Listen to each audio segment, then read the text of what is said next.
What if? What if I?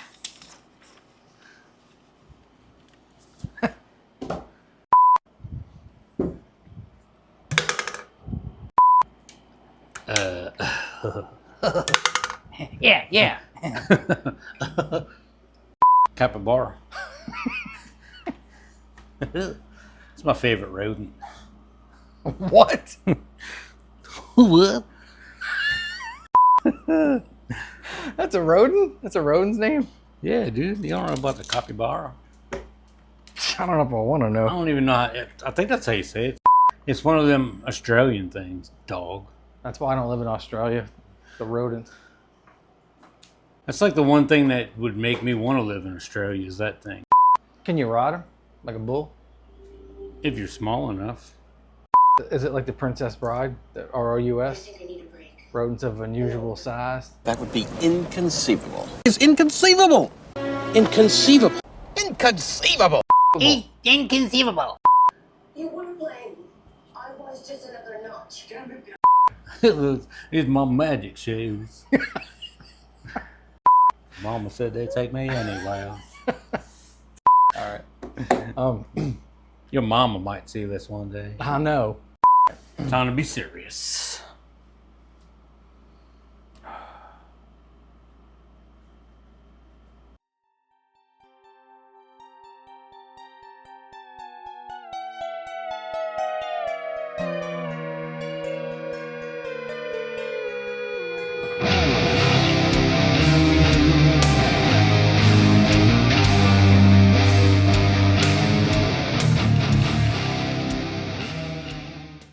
Hello and welcome back to another episode of Heavy Metal Horror Show. I'm Jacques and this is Eddie. Today we're going to talk about a movie called El Laberinto del Fauno, or Pan's Labyrinth. It's pretty good. Say how do you say that? El Laberinto del Pan's Fauno. Labyrinth? Oh, Pan's Labyrinth. Labyrinth. Labyrinth. Yeah. Sorry to sidetrack us already. How do you say it? That's all right. How's the proper pronunciation? The El- Spanish version? El Laberinto del Fauno. All right, I'm not going to try it. I'm just, just curious. Daisy Fuentes. Very good. Thank you. So this movie is awesome. It kind of happens around 1944 in Spain during the Civil War. And it starts off with Carmen traveling with her daughter, Ophelia, going to see Captain Vidal, who was one of the captains in the Spanish army. El Capitan. El Capitan. And she's like, Got one right. she's probably like 8 months pregnant or something like that. Like she's like almost there. Yeah, But having a rough pregnancy. Yeah, it was a rough pregnancy, and she had to travel really far by horse and buggy. But Captain Vidal didn't care. He just wanted her to be there when his son was born. And now, he didn't even know he was going to have a son, but he was convinced that it was going to be a boy, right? Because he had to have a boy. So as they're there, you're introduced to Ophelia. She's really into fairy tales, she's into reading, and she sort of lives in her own world. She's young and into just kind of adventurous, you know. Yeah. As soon as that buggy stopped for a moment, she got out and she's like looking around, exploring the forest Yeah. and stuff, you know. The movie pretty much is about her and her journey and her perception, whether it be reality or fiction, during this really difficult time in Spain. The cinematography in it was just amazing as well. Mhm. The colors that they used and the way that things were shot. It's just Yeah. another one. It's truly a masterpiece, kind of like the Cursed. Yeah. It reminded me of that a little bit. Yeah, definitely masterclass in imagery. Yeah. They painted that picture, you know, very well. Yeah. You know, Yeah. that whole, the forestry, the reality world was all greens and blues, Mhm. you know, to create that kind of somber vibe. And then, you know, when she gets into the fantastical world, it's all reds and golds and, you know, a lot more colorful and vibrant. Yeah, it's a pretty cool observation. Yeah, I like that. Yeah, this movie had a little bit of everything in it. It had, you know, love, family, particularly a mother's love, family, camaraderie, just compassion, Yeah, empathy. and empathy. There's just so much adversity in this movie, Yeah, you see so many people full of hope in the midst of it, and it was pretty awesome to see. Yeah. Yeah. And it was centered, you know, around that family, which the head of the family, Captain, is just such a sadistic psychopath. Like, Oh God, yeah. well, I don't even know if you call him a psychopath, but he was just, He was a sociopath. yeah. Yeah, absolutely. But yeah, he was kind of messed up, you know. So I mean, there's even some of that thrown in there. Did you know that Sergi Lopez, who played Captain Vidal, was actually a comedy actor in Spain? Really? Yeah, that was his first role as like a villain, and he did so well. It was Wow. so believable. That's awesome. Like he did insanely well. Yeah. That's cool, man. Yeah. I'm gonna sidetrack us a little bit. Yeah, just like a quick story. Yeah, sure. I wish I could remember the guy's name. He's another great actor, and you saying that kind of reminded me of this video that I watched recently, explaining kind of a very similar thing, which I believe it was the guy's first movie, and he's been in some Quentin Tarantino movies. Mhm. He's the German in Django Unchained, Yes. and then yes. he was the head like villain in Inglourious Bastards. Yep. So he was interviewed and asked, I want to say it might have been like his first movie, Inglourious Bastards, and they asked him like, how did you take that role, and, like as a wonderful person as you are, how did you become such a hateful villain or whatever? the embodiment of hate, right? Yeah. And he looks at the guy and he's like, "What are you talking about?" And he's like, "How did you become like that hateful villain?" And he was like, "I didn't. You know, I didn't." I was just playing." And then it hit the interviewer. He was like, so he was just playing the role that he thought he was supposed to play, even though it's the villain in the movie. He's still a hero because every villain is a hero in his own mind. Huh. So you know, That's true. That's so cool. He's also an incredible linguist. I think he speaks 4 or 5 languages. yeah, we're gonna have to put his name. You know, we'll We'll edit we'll this definitely after. drop his name. But I mean, he's an incredible actor. He is, you know, man. and just I love every role that I've seen him do. Hell yeah. Yeah, Hell it's yeah. good. Did you know that this movie almost didn't happen? Guillermo Del Toro. Or Guillermo Del Toro. Guillermo, Guillermo Del Toro. come for your daughter, Chuck. Whoa. Guillermo, he had like these notes, paragraphs and paragraphs with the idea of Pan's Labyrinth in it. And, you know, with little pictures and things like that drawn. And he spent a very, very long time developing it, right? But he left it in a taxi cab. No lie, he left it in a taxi cab. So the taxi cab driver, I think it was like 3 months later, finds it. And then he was on a mission to find Guillermo, like, because he was like, man, this looks really important. I need to find him.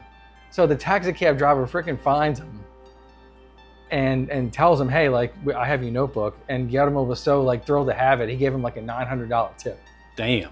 for it. I Yeah, wish I had found it, but I know, me too.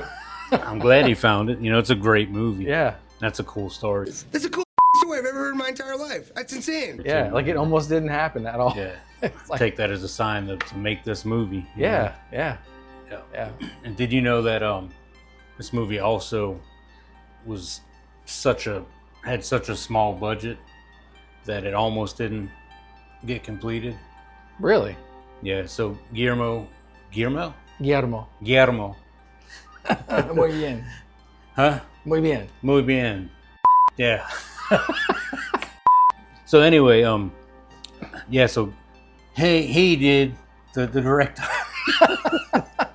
That the dude. G-Man, G-Man. Call him G-Man from now on. Guillermo, and his producer put up $100,000 of their own money to I guess to kind of like finish it off, or Really? to put in the actual budget to be able to follow through with making the movie. That's pretty cool. Yeah, that's insane because it's such a damn incredible movie. It is. You know, It really is. yeah, it's very well done. It's shot well. The stories are amazing. Everything looks cool.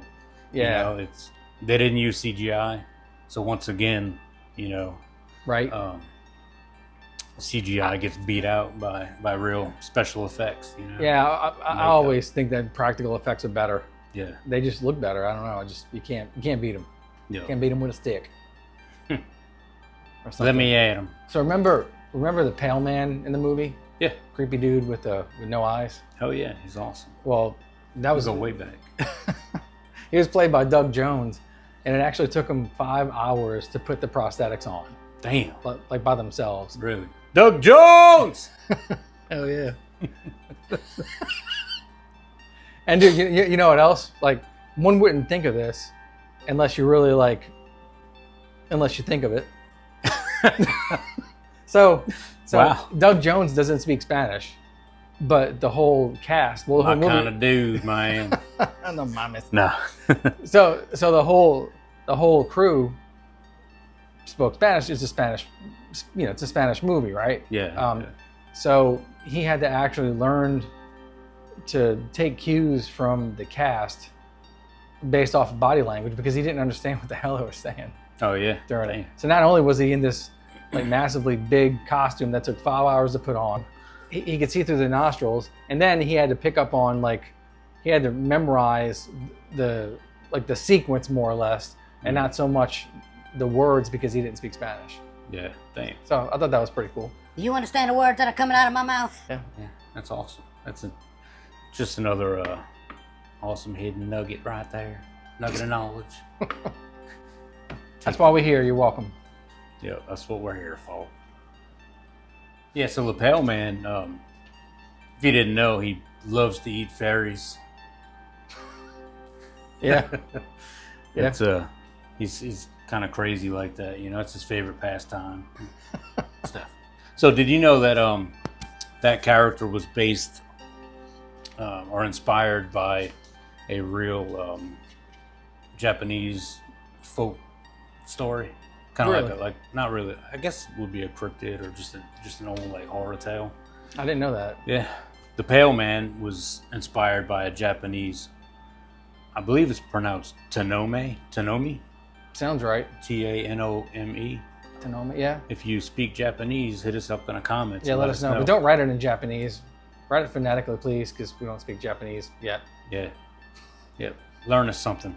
I'm ready for that Japanese Masterclass 101.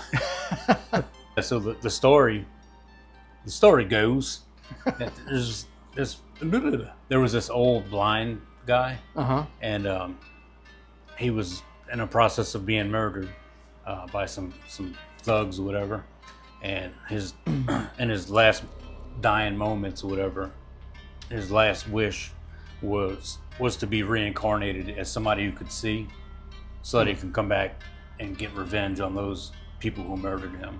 Okay. So it's like a story of vengeance. So supposedly he got reincarnated as someone who could see, but for whatever reason his eyes were in his hands. Oh, wow. Yeah. Okay. And he could only see things that he reached for or whatever. And I guess he went on a killing spree and Wow. supposedly went on this killing spree, and he had they call it a sonic blast. I like to think of it as a sonic boom. Sonic boom. But he would hit these people with his sonic blast or whatever, and apparently it would liquefy their bones. That sounds painful. Yeah, man. I mean, I didn't ask anybody, but I'm sure it hurt. Oh, damn. No, so it would liquefy, the bones, and he'd go over that, and he would eat, the liquefied whatever. Yeah. And the only thing that was left was the people's skin. So that's the inspiration for that character. Wow. So It's funny how so many things come from very obscure things in the past, and they're presented in a new way, and a lot of people just think that they're an original thought just because no one has seen it before, heard of it before. So I think that's kind of cool. Yeah. Like reintroducing things from the past in a different way. yeah, exactly. Sort of and it often leads people back to the original versions of whatever they were talking about, like this. Yeah. So yeah, it's pretty cool. The fawn, which was Pan. Yeah. Whole damn movie's named after him. Yep. He's the real star. Ringo. And so Pan, he is neither good nor evil. He is just there as a guide for Ophelia, and gives her tasks and tries to put her on the right path to complete her task for whatever reason. You know, he's not benevolent. He's not there to hurt anybody. Yeah. But he doesn't care either. So if you live or die, if she lives or dies, he Wow. he doesn't care. He doesn't care about her. He lacks empathy. He doesn't have that human moral compass. That's really eerie in itself, Yeah. because you don't have a friend in Pan. Like, he's not like, you can't be a friend, right? Yeah. Yeah. Wow. Huh. Yeah. And that's from Del Toro's thoughts. Wow. That was him saying that, not me. No. Those are his thoughts. Yep. And another thing that I thought was really cool, and this is kind of where we get into relating the magical, mythological world with the real world. The dying tree, and the toad. You know, she had to. One of the tasks that she had to go do was go meet this toad in a dying tree and everything. Yeah. And so I was looking into that, figuring out like what that, like, is there a deeper meaning? Like what's going on with that? And basically, that tree and the toad that's killing the tree that's the magical land version of what's happened in reality, which is her mom, who was being, killed kind of from the baby inside of her. So that baby's Oh, wow. a toad inside the tree, Wow, that's so cool. Yeah. That's very So, cool. That's some awesome symbolism. Yeah. Yeah. I want to believe that Ophelia really did live in an imaginary land, and that she just wasn't trying to escape. I really do want to, like part of me just wants to believe that. Yeah. You know? Yeah, that would be nice. Yeah, I don't know. It seems like a cool place to live, Yeah, yeah.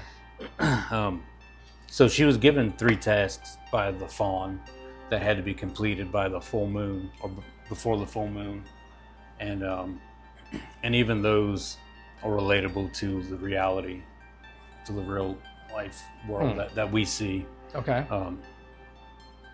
Aside from when she's in the whatever in the labyrinth. So the first task that Ophelia is trying to complete is finding this magical key that's going to be used to open a specific locker, and that's going on in the labyrinth. Now, in reality, throughout the movie, there is a storage facility that has it's housing like the food and medical supplies and things like that. The captain thinks that he's got the only key to get those medical supplies, but Mercedes has a backup key. So she's, that's how she's getting in there and getting her rebels, what they need to survive. Yeah. So I thought that was kind of a cool parallel, That is cool. And also, the second task that Ophelia sent on, she's back to the toad. She's got to get in there and meet the toad and get this dagger from the toad. So the second task that Ophelia is given is to retrieve this dagger from the toad, the toad that we spoke about before.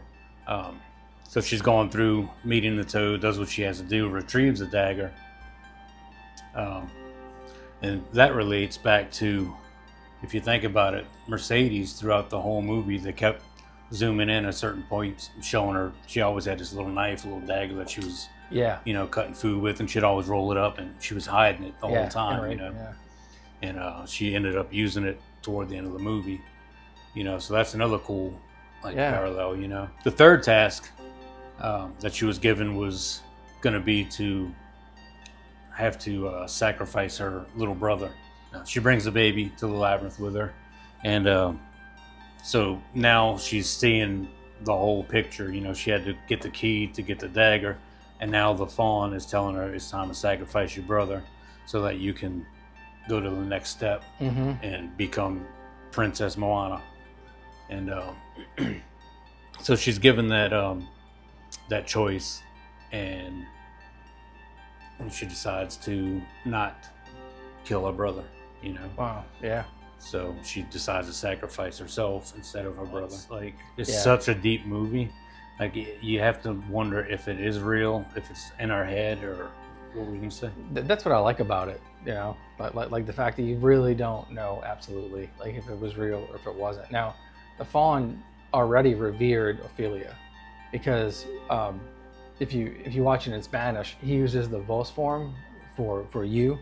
It's like a formal, reverent way to say you whenever referred to Ophelia. But there was a tone of reverence in the movie toward Ophelia already, which I thought was pretty cool. Yeah. Because I don't often hear that form of Spanish. But Yeah, I didn't know that. yeah, but in this movie it was that's how he referred to her. You know, whenever he said you. So yeah, so that was cool. Even though it was like her human form, he knew that she was the princess. He So knew. that's why Yeah. he spoke to her in that manner, I guess. Yeah, yeah. That's cool. And the reason why I want to believe that it really was a land, you know, that she was the princess of, that she could transcend her earthly body, was because of what they said in the beginning of the movie. Now, I'll read it in Spanish. Su padre, el rey, sabía que el alma de la princesa regresaría, quizá en otro cuerpo, en otro tiempo y en otro lugar. And that means that he knew that she would return. Sorry. You did such a good job. Keep going. Don't mind me. Everything's a joke to this guy. It was beautiful. I was lost. I was in a trance. Look at you right now. But basically, the father of the king knew, that the soul of the princess would come back. You know, maybe in another body, maybe in another time, maybe in another place. But they knew that she would come back, and that really hit me. The way that they say it in Spanish, it was just so beautiful. Well, in college I had to watch it in Spanish. It was part of a paper I had to write. And the beginning of the movie always got me because it's so well written in the way that they wrote it in Castellano, and it's just it's beautifully done. So that's why I read it in Spanish. But that was a dead giveaway to me, I think, or at least I want to think it is. That Dead giveaway. that she would return. Yeah, it's cool. And the whole movie, you said, was written in what, Castellano? Castellano, yeah. Yeah, and that's like an old style, or it's like a romantic style, or so Castellano is what they speak in Spain as opposed to Latin America even today. But the vos form of you isn't really popular anymore in Spain. They don't use it as much anymore. But maybe in some parts, but it's not widely used anyway, right? So, and that's how I knew right away that Pan really had a lot of reverence toward Ophelia. So it's your thought that her magical world was a real place. Yeah. Not just something that she was making up in her head to cope with the reality of the war and all the things. Yeah, a part of me wanted to just believe that, this is just her escaping, like you said, the war, and this is her imagination running wild and things like that. But after, hearing that and just wanting to believe that she was okay, I guess my mind sort of drifted that way, Yeah. So Gotcha. yeah. Also, I don't know if you remember this or not, but in the beginning of the movie, when she got out of the carriage, she saw that there was a rock on the ground, and the rock had an eye on it, and she put the eye back in the statue. And some would say that she sort of like let the eye of like the other world into her world, or into Earth, when she did that. Yeah. So they were able to see her and observe the Earth. I mean, I don't know if that's true or not. Yeah, and that's when that damn bug showed up. That's when the bug showed up. They didn't have good pest control back then. They did not. Yeah. But yeah, that's the thing that's so cool about this movie, is like there's so many different interpretations Oh God, yeah. from it, and I almost hate this next one. But what about this possibility that, and this kind of makes Ophelia look like a bad egg almost, a bad egg. So imagine living in the war-torn country. The Civil War had ended a couple years earlier, but there's still rebels on the land that they're trying to drive out the last few. You know, and you see your mother. So your father died maybe in the Civil War. Who knows? You know, Right. But Ophelia's father is deceased. You know, and so she's traveling with her mom, her pregnant mom, to go stay with her sadistic, psychotic, you know, her sadistic stepfather, who's a really evil man, and she sees all the atrocities that he's committing. Right. You know, and she's kind of living in that world. So,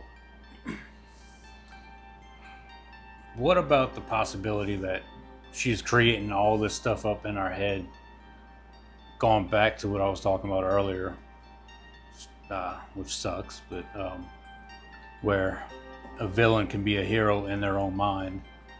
What if she's creating all this fantastical stuff to get that knife, to get the dagger, to get her baby brother alone, to maybe take him out, to rid the world of some more evil?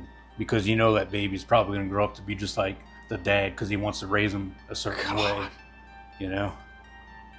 So, blow your mind with that. Wow. Never thought about it like that. Yeah. At all. And then at the end, Damn. she decides against, you know, Yeah. doesn't go through with it, you know. So That's a interesting take. This movie was great. I mean, it was well done on a cinematic level. You know, all practical effects, and it just explored a little bit of everything. So Yeah. highly recommend this one. yeah, me too. Yeah. I got one more ending. One Another- more possibility. Okay. Kind of. All right. So what if what if What if? we went from did you know to what ifs? So what if the whole movie I mean, I guess this movie's been out since 2006. Yeah. More. So yeah. what, 19 years? We'll put spoilers, in the and thing. stuff, Yeah, you yeah, know. yeah, So yeah. so we know Ophelia dies at the end. Mm-hmm. I hate to say that, but what if? What about the possibility that the whole movie she was dying? You know, because it ends, you know, with Mm-hmm. her lying there, and if I remember right, Yep. and you know, you always hear like your life flashes before your eyes. You know, in the last few moments, everything like rushes through. Yeah. Yeah. You know, before you know you're gone. So what if all that was like made up in her head is a way to cope with her, you know, on her way out? You know, Wow. I sank your battleship. Man. Nope. I don't want to believe any of that. She's No. alive in Wonderland. She is. She's awesome. She's in a labyrinth, kicking it with Pan. Being a Spanish movie, you know, it's definitely not your typical happy American happy ending Right. story. You know, Right. Right. So But it was also vague. So yeah, to a certain degree, yeah. you know. So But it's definitely a thinker. You know, it is. Yeah. And I've always loved that movie from the first time I watched it until what was like a week or so ago. We Yeah. watched it. And Yeah. Yeah, it's a great movie. It Yeah. really is. So this movie was filmed in Spain, all Spanish actors, and it was just incredible. But Spain also offers a lot of really good heavy metal and rock music too. Yeah, which we're gonna start covering some music because you know we've been slacking on covering. Yeah, we've been music. slacking. We've been sticking to movies lately, and Yeah. you know just you know just kind of thought about it recently, and we're gonna start adding in some more music stuff again. And it's So there's a band called Skizoo from Spain, from Madrid. They're an incredible group. They play a lot of progressive metal, you know, a lot of double bass, a lot of operatic singing. I think they have 3 albums right now. Well, they actually broke up, but they have 3 albums. yeah, I was gonna ask if they were still together. Yeah, they have one called, well, the first album is the self-titled album, Skizoo. I think the second album is called Incerteza, Uncertainty. And the third album, I think, was called 3. They should have just called it Tres. Uno, dos, tres. Wow. Yeah. I mean, look at Down. Down's Yeah. got Nola. Down's got Down 2, Bustle in Your Hedgerow. Yeah. Down Yeah. 3. Yeah. Down 4, Port 1. Down 4, Port 5. God. What? Down 4, Port 2. And I think they just wrapped up guitars for their next album. Hell yeah. So, That's awesome. yeah. I can't wait to hear I it. didn't mean to get into Down, but No, it's all I've been good. listening to it today. Yeah, yeah. And, That's good stuff, man. Yeah, and I saw a post recently Oh, yeah. about them wrapping up guitars, I believe. So. Oh, that's great. I discovered Skizoo when I was living in Spain in 2005. And I was in a record store, and as soon as it came on, just instant, like, who was that? You know, I was just blown away by it. So I immediately went and, bought the CD. Nice. And but yeah, they're incredible. We'll share some of the music in the link, and go check them out. If you speak Spanish, even if you don't speak Spanish, I think you would appreciate the music. It's pretty awesome. Yeah, and if you want a little taste of it, I think it was season 1 we did it a short on like 6 bands. I think we covered, and they were one of them. Yeah, yeah. So Yeah. so you can go check that out too. Well, thanks everyone for checking out another episode of Heavy Metal Horror Show. We'll be back. We'll see you next time.